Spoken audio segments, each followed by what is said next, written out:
Students, हम कक्षा 12वीं की भाषा अभिव्यक्ति और माध्यम बुक का नए और अप्रत्याशित विषयों पर लेखन ये वाला पाठ पढ़ रहे हैं। ये नए और अप्रत्याशित विषय मतलब ऐसे विषय जो बिल्कुल नए हैं, नए मुद्दे हैं, उन पर भी काफ़ी बार लिखा जाता है। तो उन विषयों के बारे में देखिएगा उसमें कैसे लिखा जाए, क्योंकि पुराने चले आए विषयों के ऊपर लिखना बड़ा आसान होता है, क्योंकि उसमें पहले लिखा गया होता है, उसकी सहायता से हम आगे लिख सकते हैं। लेकिन नए विषयों के बारे में हम कैसे लिखें इसको जानेंगे।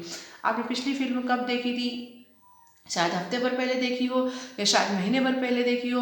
देखने के बाद फिल्म के बारे में दोस्तों से बातचीत जरूर होगी, उन्हें बताया होगा कि अच्छी लगी या नहीं लगी। अच्छी लगने या नहीं लगने के कारण पर भी चर्चा होती है। अब सोचिए कि क्या उस फिल्म के बारे में अपने ख्याल एक व्यवस्थित लेख लिख सकते हो क्या? मतलब उसके विचारों का आप पूरे एक लेख के रूप में लिख सकते हो क्या?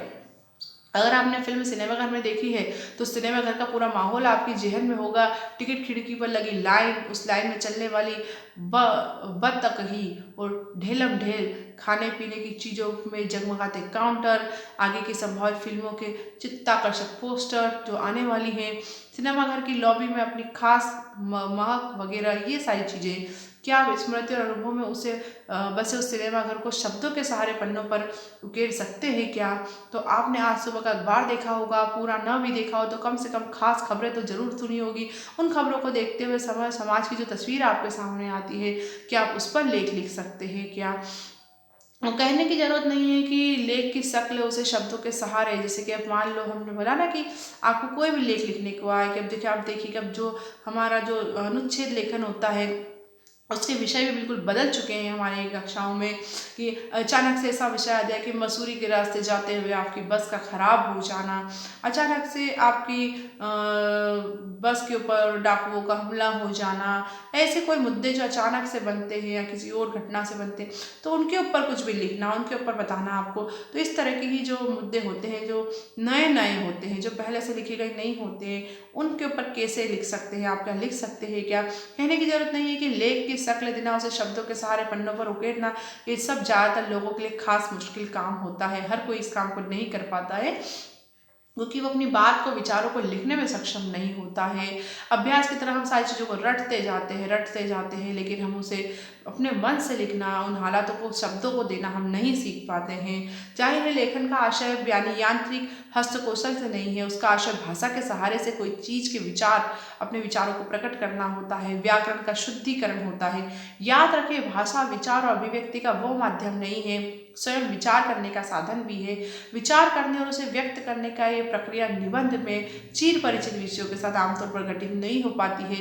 इसका कारण है कि वो बिल्कुल तैयार सामग्री के रूप में होते हैं, कुछ नया लिखने सोचने की बात नहीं करते। जैसे आपको निबंध दे दिया है, पर्यावरण पर लिखिए, दीपावली पर लिखिए, वही पूरा रटा रटा है, दीपावली 5 दिनों का त्यौहार होता है, उसके पहले ये करते वो करते, पर्यावरण ये सब प्रदूषण फैला रहे हैं, प्रदूषण को हमें ऐसे दूर करना चाहिए, यही सारी रटी रटाई चीज़ें होती है। लेकिन ऐसे लेखन के लिए आपको जिस तरह विषय दिए जा सकते हैं, जैसे कि आपके सामने की दीवार, उस दीवार पर टंगी घड़ी, उस दीवार में बाहर की ओर खुलता झरोका, कुछ भी उसका विषय हो सकता है।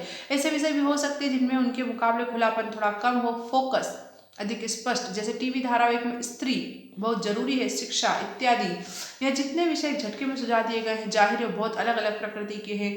तो इसी प्रकार से हमें इन विषयों पर लिखने के बारे में सोचना है कि इन विषयों पर कैसे लिखें। सैद्धांतिक नजरिए के जो ढांचे हैं हमारे परखे हुए हैं, उन सब पे तो हम कभी भी निबंध बन जाएगा, जो पुराने हमारे हैं जो सैद्धांतिक विषय उनके ऊपर तो।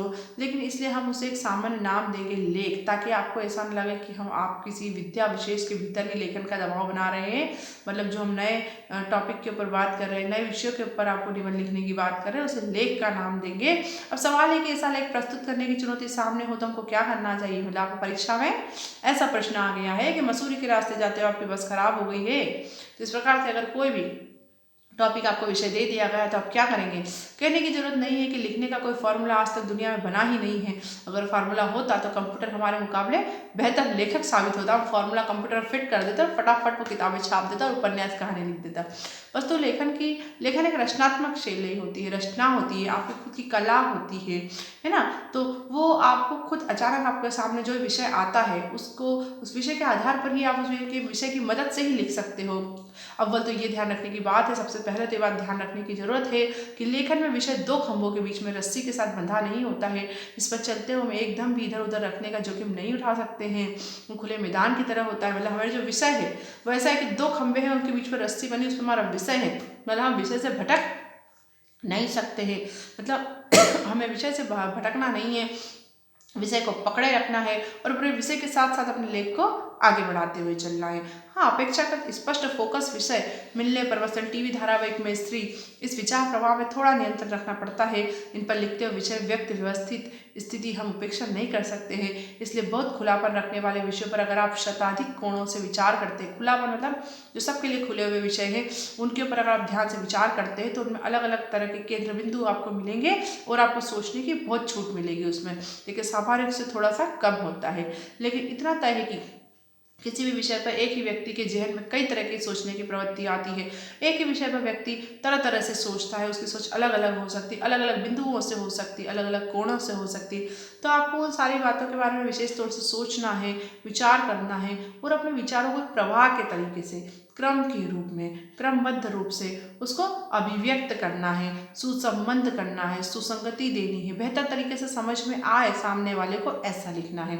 मान लीजिए मौसम की चर्चा करते करते आप अचानक राजनीति की बात करने लग जाएंगे, तो ऐसा कोई ठोस आधार या कारण मसलन समानता के आधार पर कोई व्यंग करना या इन दोनों पर कोई पारस्परिक प्रभाव रेखांकित करना प्रकट न हो तो आपकी बातों में संबंधता नहीं दिखेगी। अरे क्योंकि अभी तक मौसम की बात करें तो सीधे राजनीति पे चले गए आप, या तो इन दोनों में कोई बात हुई हो, मौसम की बात में कोई राजनीति की बात आई हो या राजनीति पे कोई व्यंग हुआ या कुछ हो, तो आप राजनीति पे जा सकते हैं। तो अचानक से आप अपना मुद्दा नहीं बदल सकते।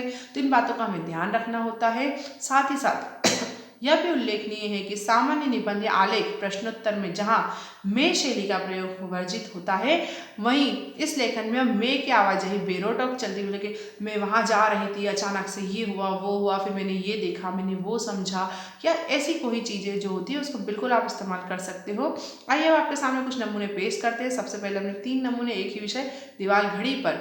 जब बिल्कुल खुला हुआ विषय है, दीवार घड़ी के ऊपर तो कोई भी लिख सकता है, जैसे मेरे सामने दीवार पर घड़ी लगी हुई, कुछ भी लिखना आपको इसके ऊपर। विषय प्रस्तावित करने वाला यहाँ किसी तरह जोहदी नहीं बंधा रहा है, आपको इस बात की छूट दे रहा है कि आप दीवार घड़ी की उपयोगिता के बारे में लिखो, दीवार घड़ी का इतिहास लिख दो आप, या कोई भी और विषय लिख दो दीवार घड़ी से जो जुड़ा हुआ हो। देखो दीवार घड़ी एक उदाहरण दिया है, देखिए यहाँ आपको दीवार घड़ी 2 ये दूसरे प्रकार का उदाहरण यहाँ पर आपको दिया है, और दीवार घड़ी 3 ये तीसरे प्रकार का यहाँ पर उदाहरण आपको फिर दिया हुआ है कि जो खुले है उसी के आधार पर। इन नमूनों में पहला जो है वो स्मृति पर आधारित है, दीवार घड़ी को देखकर जो मन में यादें उभर आती है उस पर आधारित है। दूसरा जो है वो दार्शनिक मिजाज का है, दीवार घड़ी को देखता रोजमर्रा की चीज़ों को उसके साथ जोड़ता है। और तीसरा जो है वो अवलोकन आधारित है, वो दीवार घड़ी की सुंदरता के बारे में, उसकी गति, आवाज़, इन सब के बारे में बताता है। इस प्रकार से आप किसी विषयों पर जो स्वतंत्र विषय होते हैं उन पर कुछ भी लिख सकते हो।